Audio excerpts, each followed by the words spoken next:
sekolah darurat dengan prinsip bahwa bagaimanapun anak-anak sekolah ini harus terus belajar. Ke depan BNPB ini bisa memberikan status jelas kepada sekolah kami, apakah kami direlokasi atau tidak. Jadi setiap hari ada 5-6 siswa yang masak dibantu oleh 6 guru.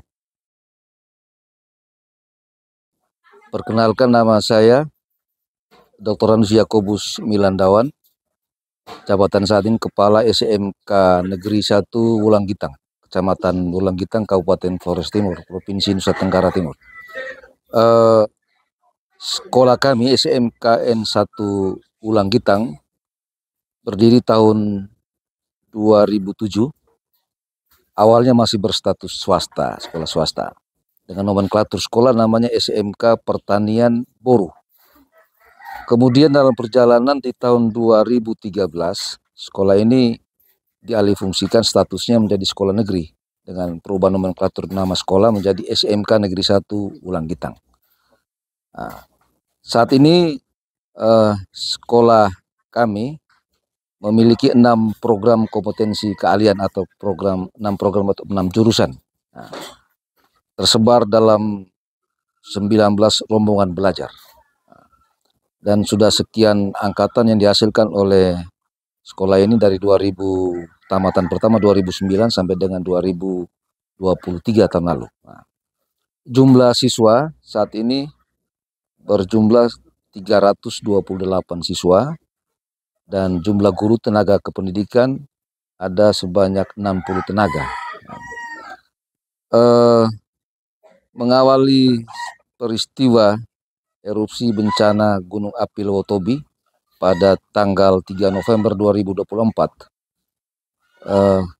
ada kisah yang memang cukup menarik bahwa sudah selama 1 tahun kami sudah mengalami erupsi, tapi itu dalam bentuk debu vulkanik. Jadi puncak erupsi tanggal 3, tapi sebenarnya bahwa erupsi sudah berjalan atau berlangsung selama 1 tahun. Sehingga kegiatan kami di sekolah sebelum erupsi puncak itu ya biasa saja, kami sudah bergaul dan berdamai dengan alam, katakanlah seperti itu. Jadi tidak terlalu sangat istimewa sebenarnya. Namun ketika kejadian puncak tanggal 3 November 2024 ya, satu hari Minggu malam, nah, harusnya hari Senin kami sekolah seperti biasa, karena hari Senin kami rencana untuk melakukan rapat untuk pembagian tugas. Namun pagi itu saya mau bersiap ke sekolah. Nah, saya ditelepon oleh teman-teman guru bahwa terjadi erupsi bencana tadi malam jam 12 malam. Nah, lalu saya tanya bagaimana kondisi sekolah. Ternyata sekolah juga terkena dampak erupsi, yaitu batu kerikil, pasir, segala macam yang menimbun di atap sekolah dan seputar halaman sekolah. Oleh karena itu saya langsung mengambil sikap untuk sementara saya meliburkan sekolah supaya guru-guru dan siswa tidak perlu ke sekolah dulu kalau dalam situasi bencana erupsi. Nah, kisaran waktu itu, tengah waktu itu selama 1 minggu tidak ada kegiatan sama sekali di sekolah. Pada akhirnya saya berkoordinasi dengan Dinas Pendidikan Provinsi. Saya coba untuk berdiskusi dengan Pak Kadis, maka diambil kesepakatan kalau bisa saya diminta untuk mendirikan sekolah darurat. Akhirnya saya mengajak teman-teman semua untuk melakukan rapat dan kami putuskan untuk sekolah darurat dengan prinsip bahwa bagaimanapun anak-anak sekolah ini harus terus belajar. Nah, karena sekian minggu mereka berada di rumah, secara psikologis pasti mereka trauma sekali. Sehingga kami ingin mengembalikan kondisi mereka ke sekolah supaya ada semangat belajar, mereka bisa ketemu dengan teman-teman mereka, bisa pakai baju seragam. Nah, makanya kami mendirikan sekolah darurat di salah satu desa di Konga, Kecamatan Titehena. Nah, dan saat ini kami sudah membangun beberapa tenda-tenda darurat, itu juga bantuan dari beberapa donatur, salah satunya yang bisa saya sebutkan dari Kementerian Pendidikan di Jakarta, kemudian dari Dinas Pendidikan Provinsi, kemudian dari Palang Merah Indonesia, dari Kemensos, dari BNPB, dan dari masyarakat Desa Konga. Saya sangat berterima kasih sekali karena kami didukung oleh semua pihak, khususnya Bapak Ibu warga masyarakat Desa Konga, pemerintah desa yang telah menyiapkan rumah-rumah penduduk untuk anak-anak tinggal. Nah, kemudian bahwa setelah kami pada hari pertama melaksanakan proses pembelajaran darurat, ternyata kendala kami pada anak-anak, jarak radius pemukiman anak-anak. Ada yang tersebar di posko-posko, ada 6 titik. Kami sudah berkoordinasi dengan BNPB supaya kami tarik mereka ke Konga. Namun ada sebagian siswa yang pengungsi mandiri. Mereka ada di luar dari Larangtuka, ada yang di Ende, di Kupang, di Lembata, di Solor.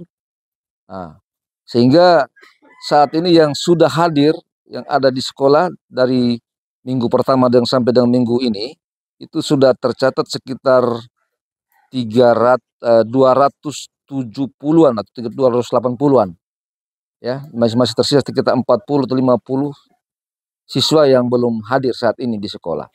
Nah, namun kami tetap melakukan pembelajaran darurat dengan durasi waktu dari jam 8 pagi sampai dengan jam setengah 11 untuk sementara. Lalu hari Senin ini tanggal 16 sampai tanggal 19 kami akan melaksanakan evaluasi ujian semester di tengah sekolah darurat ini, dan kami menggunakan teknik evaluasi yang sangat sederhana yang tidak juga memberatkan siswa. Jadi apa adanya, intinya bahwa nilai mereka ujian semester tetap ada. Untuk itu kami siap untuk melaksanakan ujian semester ini. Untuk kebutuhan makan minum anak-anak selama masa pengungsi di sekolah darurat ini, kami mendapat suplai bantuan dari banyak donatur, ya, dari Palang Merah Indonesia, kemudian dari beberapa LSM, ada juga dari Ikatan Mahasiswa BEM, Badan Eksekutif Mahasiswa yang ada di Kota Kupang. Mereka ada 4 orang yang datang di posko ini dan tinggal bersama siswa di sini. Jadi mereka bantu masak, lalu bantu kami kerjakan WC, lalu sudah mereka pulang minggu lalu. Lalu juga ada sumbangan dari salah satu yayasan LSM di Jakarta. Mereka menyumbang kami WC darurat, Pak. Nah, dan sekarang kami lagi bangun, ada 2 unit yang kami bangun di dekat kelas darurat itu, dan sudah jadi, yang juga dikerjakan sendiri oleh anak-anak dari program kalian konstruksi dan bangunan. Nah, kemudian soal bagaimana mereka masak, ini kami atur shift. Jadi setiap hari ada 5-6 siswa yang masak, dibantu oleh 6 guru. Yang setiap hari 6 guru itu berada ganti-gantian di posko ini. Jadi kami yang lain mengajar, 6-nya ada di sini untuk jaga anak-anak. Sampai dengan besok pagi ganti lagi. Nah, kemudian soal tempat tinggal. Nah, soal penginapan ini, awalnya kami bangun bersama dengan PMI, kami bangun beberapa tenda penginapan di bawah, ada sekitar 6 atau 7 tenda. Dan hari pertama anak-anak sudah masuk tinggal. Cuma karena malamnya hujan, kasihan tendanya ambruk, Pak. Air masuk ke dalam tenda itu sehingga kasihan anak-anak tidak bisa tidur. Akhirnya kami kerjasama dengan Bapak Kepala Desa. Kepala Desa menyampaikan kepada warga di sekitar sini untuk menampung anak-anak kami ini. Sekarang mereka berada di rumah-rumah penduduk hanya untuk tidur saja, Pak. Makan semuanya ada di posko darurat ini. Seperti itu. Air minum tidak terlalu sulit, kami dipasok oleh warga masyarakat di sini. Airnya air keran sehingga leding lancar, tidak ada kendala sama sekali, Pak. Untuk kondisi saat ini dengan penerapan pelaksanaan sekolah darurat ini, bahwa saya sendiri selaku kepala sekolah melihat bahwa kondisi ini ya untuk sementara mungkin bisa dilaksanakan, tetapi bahwa untuk jangka panjang agak sulit. Kesulitannya bahwa soal fasilitas. Sekolah menengah kejuruan semacam SMK ini porsi kami kurikulum 70-30, di mana 70% praktek. Dan alat-alat kami ada di sekolah lama, Pak, yang tidak bisa kami bawa ke sini karena kami kesulitan untuk menyimpan ruang alat-alat itu dalam ruangan. Nah, sehingga kami sangat mengharapkan supaya ke depan BNPB ini bisa memberikan status jelas kepada sekolah kami, apakah kami direlokasi atau tidak. Nah, kalau direlokasi kami siap, kalaupun tidak maka ya sekolah itu pasti kami akan lanjutkan. Begitu. Jadi harapan kepada pemerintah dalam pihak-pihak terkait agar merespon, karena ini sekolah lembaga pendidikan, sehingga dia harus berjalan seimbang dengan kebutuhan-kebutuhan lainnya.